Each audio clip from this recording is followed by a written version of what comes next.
So in this recording, we'll be doing a guided 3-stage meditation. And the point of this is to look at ways to cultivate greater presence and clarity and to make a stronger personal direct connection with impermanence and death, which can really put us in a good position to be of greater help when we're dealing with others and as we face our own losses and changes and obstacles in life. So there's always two sides to something like this. There's the practices that you do when you're not in crisis, when you're not facing something, and there you have time to explore and to have familiarize yourself with these ways of training your mind, and then you can pull them up on the spot when you need them. Not that you suddenly just sit down and meditate, but what you're learning through the process, how you're changing through the process, will stand you in good stead in facing the vicissitudes of life. So with that intro, there's 3 parts. This will be a short meditation, maybe about 5 minutes in the first 2 parts and a little bit longer in the third. And I'll ring a gong when it's time to switch and introduce each section briefly.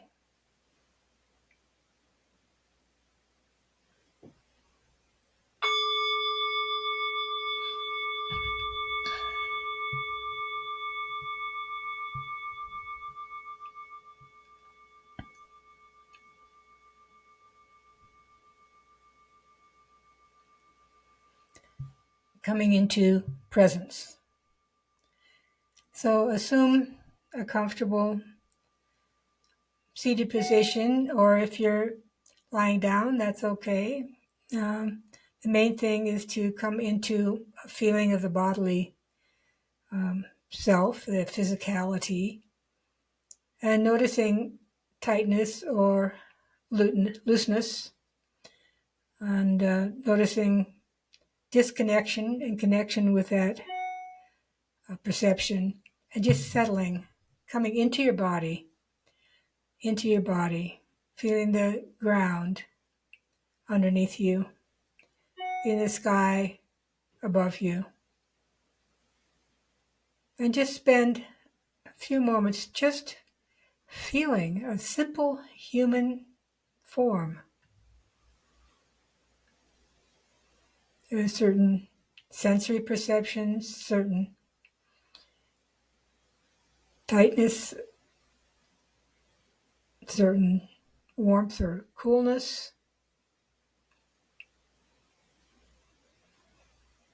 Do a simple scan of your body.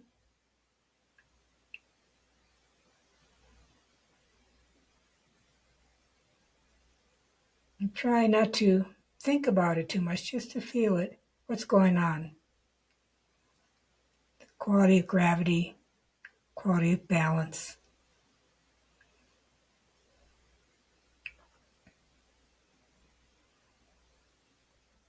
Be like a mountain, not fluttering away, but solid, still, strong.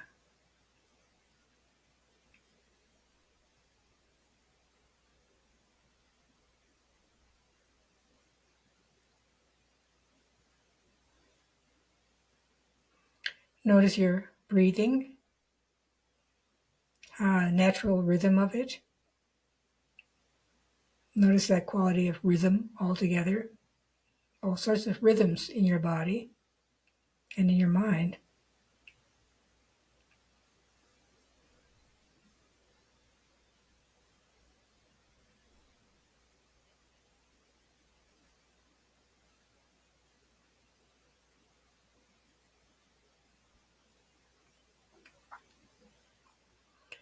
And lightly place your attention on the breath.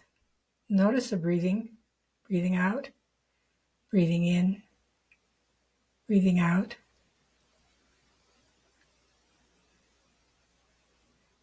And at the end of each out-breath, Just allow a little pause, a little gap.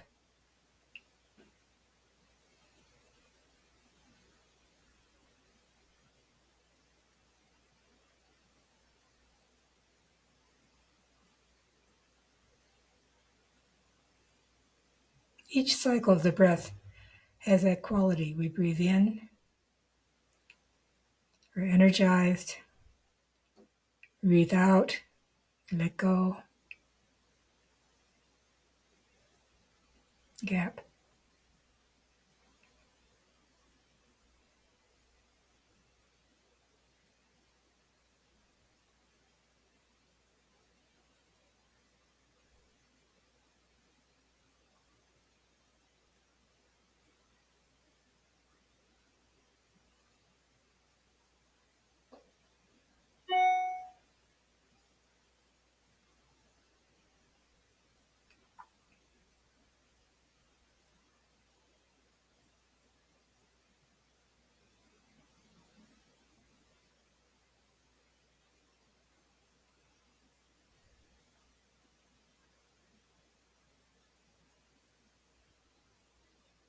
Become familiar with the breath and what it has to show you.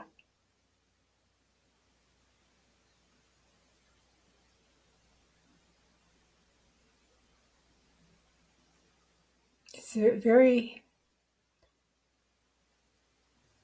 wonderful to have the breath just flow the way it wants to, not to be constrained, not to be held.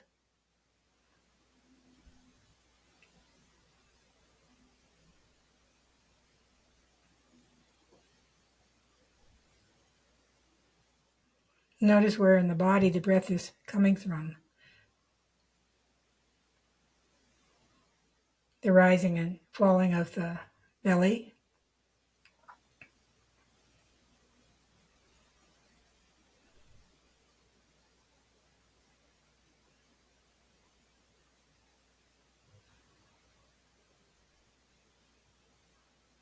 You can feel the breath coming in throughout your body, infusing your whole body,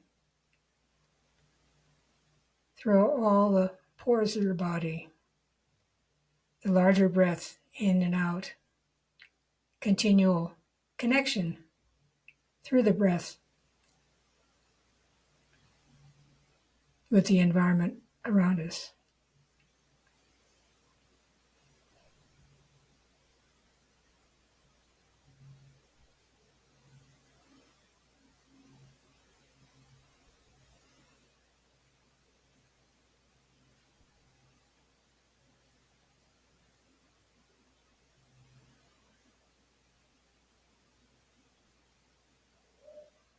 You may not feel settled at all. You may feel jumpy, but just notice that.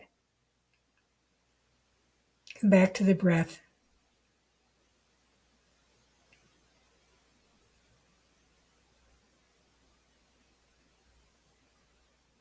Let your body settle at its own pace.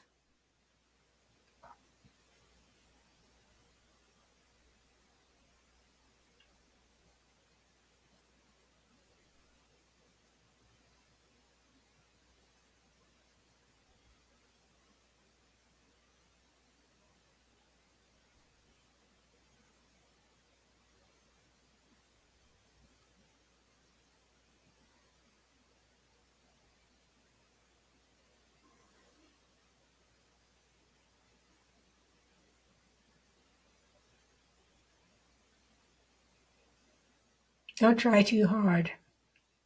Let things be a little loose and relaxed.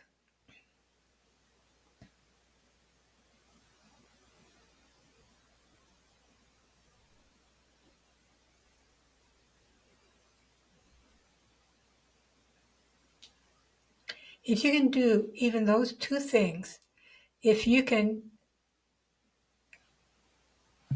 come into your body and connect with the ground when you need to,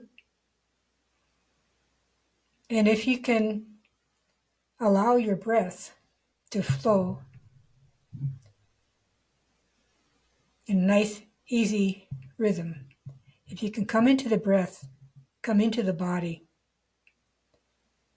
it cuts through a lot of obstacles to being with one another and being really present in any particular challenging situation.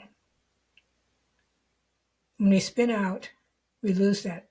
So training to come back into that, very, very powerful and so simple. So I'll read the gong and do the second meditation.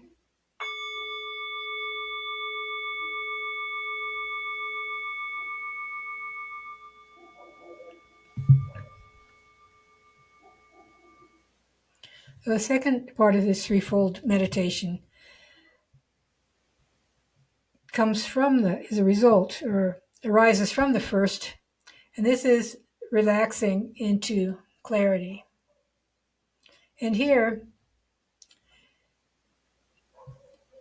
you simply rest your mind and let it expand out. Rest your mind, let it expand out. In the previous practice, they were just trying to pull things together a little bit, ground things, have a rhythm of the breath, having two useful things to connect with, to bring you into presence. With this, you don't really need to do that much, which is sometimes hard for us not to do that much, not try to get somewhere, not try to do something. It's simply letting whatever insight or distraction or sense perception or whatever it is, just letting it be there.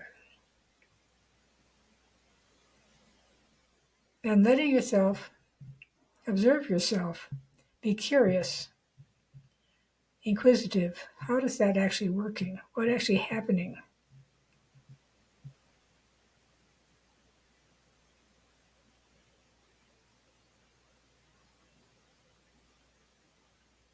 How much clarity actually is there?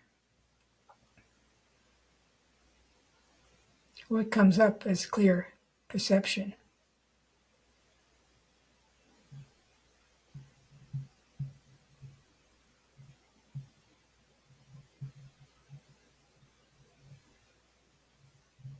Notice the tight and crowded quality of your mind. And notice the moments of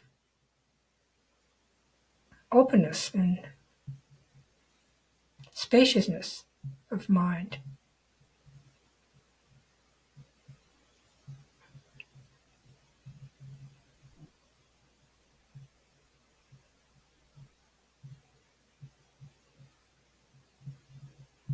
It's almost a resting in a kind of brightness, a brightening of the mind. So that presence from the first day, that presence and stillness could lead to a kind of dulling quality.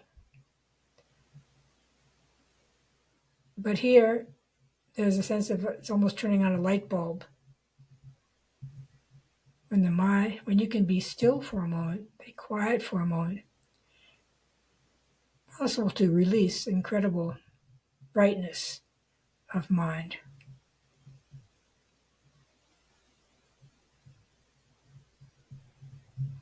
A mind happy to be minding, happy to be paying attention.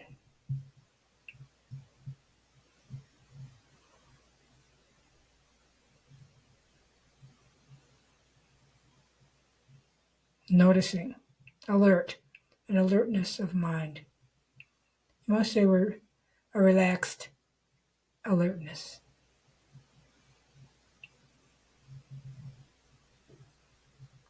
That can only come out from that more spacious quality. It's alert, but not tight.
So you could call this stage of the practice is more cultivating kind of an alertness.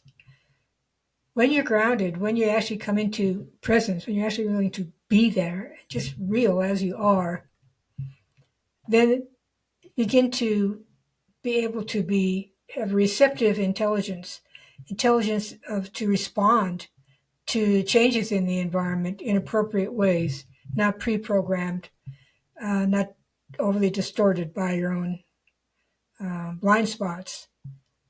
So it's a certain kind of intelligence that can pick up on little things, what might make a difference for someone or for the situation. And that comes up because you allow space for that. You take an interest. So that's complementary training to cultivate.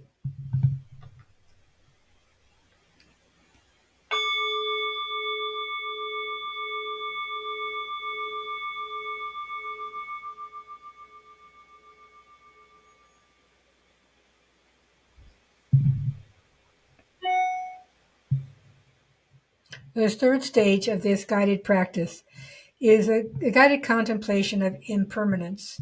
And there's a million ways of doing this kind of practice. But the basic idea is to kind of have little signposts or suggestions to help us think of impermanence and our relationship to death and dying in a more specific way, not just sort of general, oh yeah, we're going to die, but actually delving into it and looking into what that actually means for us. And that can be a way of kind of revealing to ourselves where we might need to work on things and what this impermanence might have to teach us. So I'll go through just a few angles, just a few ways of working with this. So we can begin with that chant that I said is a practice that I do, which goes, death is real, comes without warning. This body will be a corpse. So that's the first contemplation. Very simple.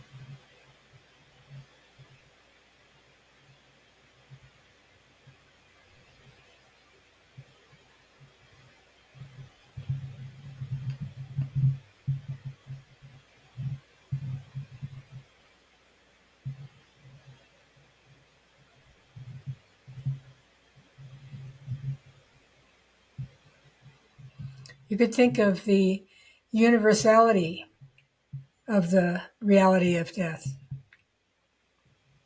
It's not that you have to do it, but no one else does. No one has, as far as I know, has not died who lived. No being, little animals and bacteria, and plants, all living beings.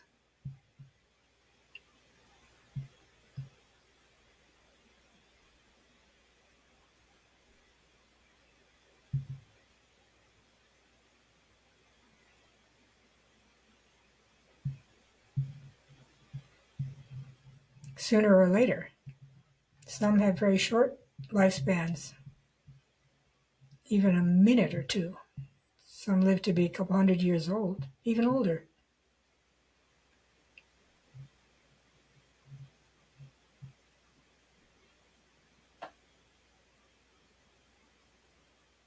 Look around you, just think.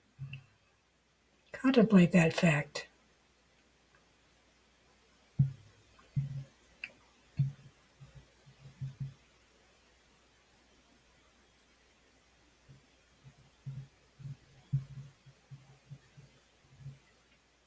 Another quality to contemplate is the unpredictable nature of death.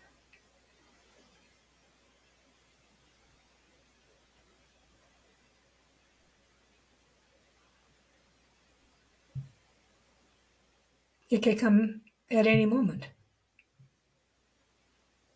You might be perfectly healthy one day, and the very next day be a corpse.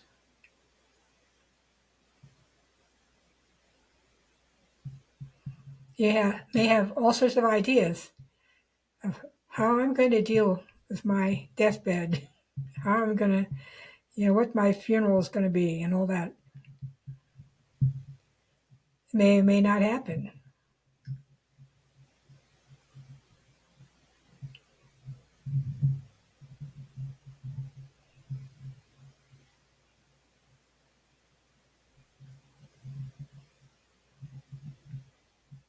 You may be very ill and then suddenly recover.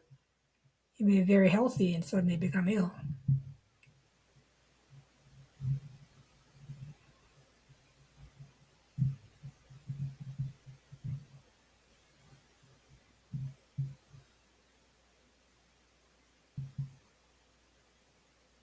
It's unpredictable.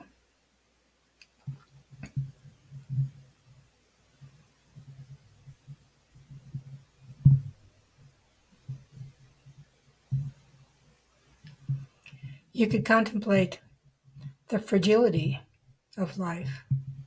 It really doesn't take much to kill something. There's all sorts of vulnerabilities, to illnesses, to accidents, to violence,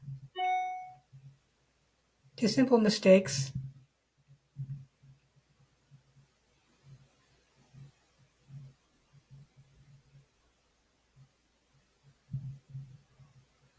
You could contemplate those times in your life and by sheer luck that you didn't die.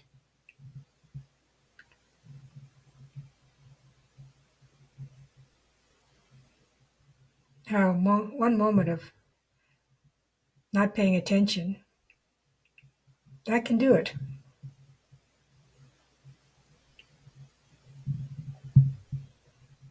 Or one moment being in the wrong place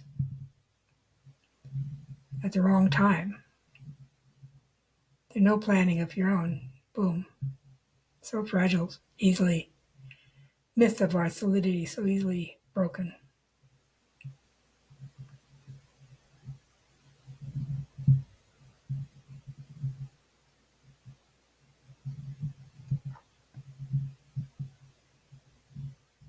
Death is real, comes to everyone.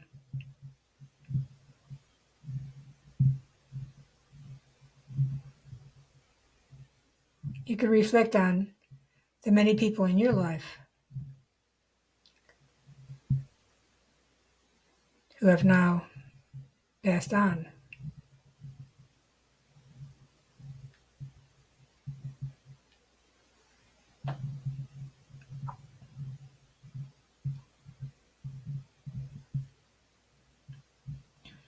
And you could reflect on the fact that every single person you meet, every single person you love, every passing acquaintance,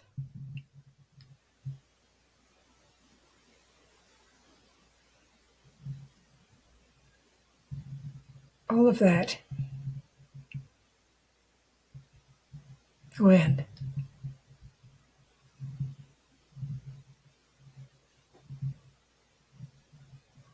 You think about how painful and sad it is to lose someone that you care about. You can imagine when you die, you lose everyone at once. Everyone. And we can reflect on the many plans people make that never happen. The grand projects people put huge amounts of energy into that don't last.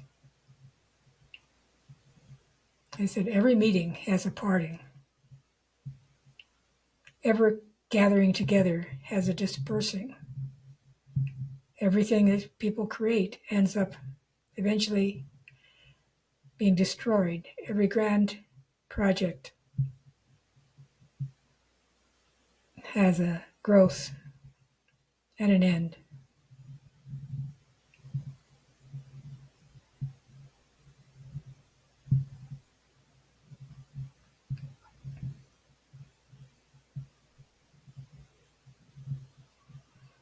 You could come back to conclude this contemplation. Of course, there's many ways to do it, but to come back to just a momentary arising and falling of the breath.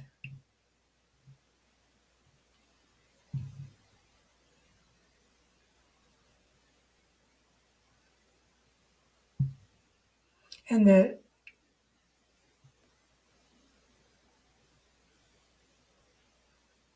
amazing and kind of confounding experience of being alive moment to moment.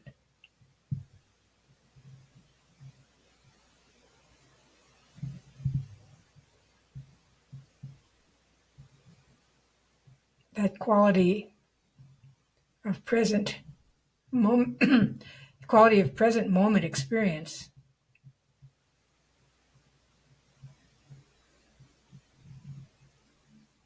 Ungraspable and so vivid and so fleeting.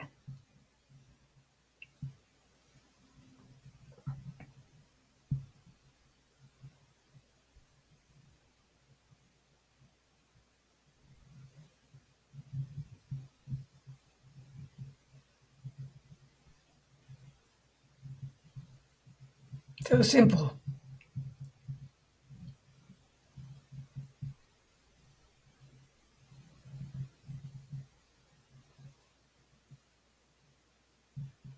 And think back on the many experiences in your life, sometimes very vivid experiences, very exciting, dramatic periods of life. It's so intense when we're going through them. And once they're over, poof, they're gone. It happens all the time.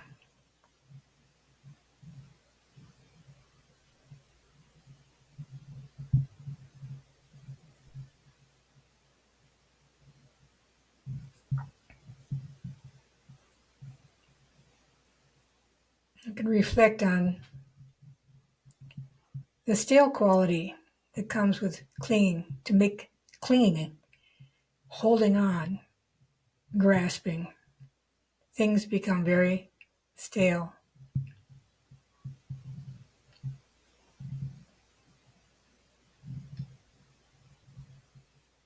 And you can reflect on how refreshing, how fresh experience is when you're not imposing your grasping and fear of change onto it.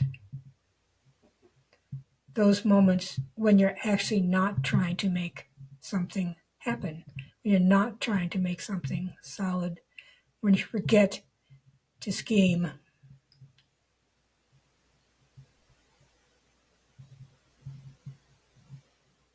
Even when that's let go of that tiny bit, such fresh energy arises. So you could say that is a great gift of contemplating impermanence, change, and transitions.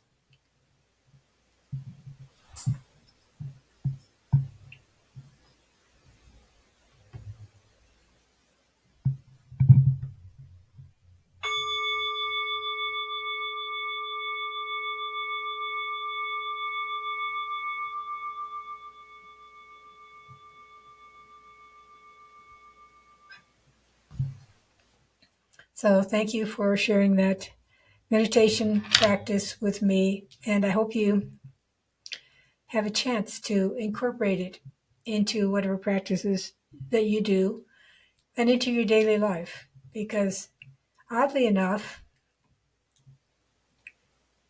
it's a joyful thing to face our own fears and our own impermanence. And it's a constricted thing to avoid these reality, to not be able to get real about death. Thank you.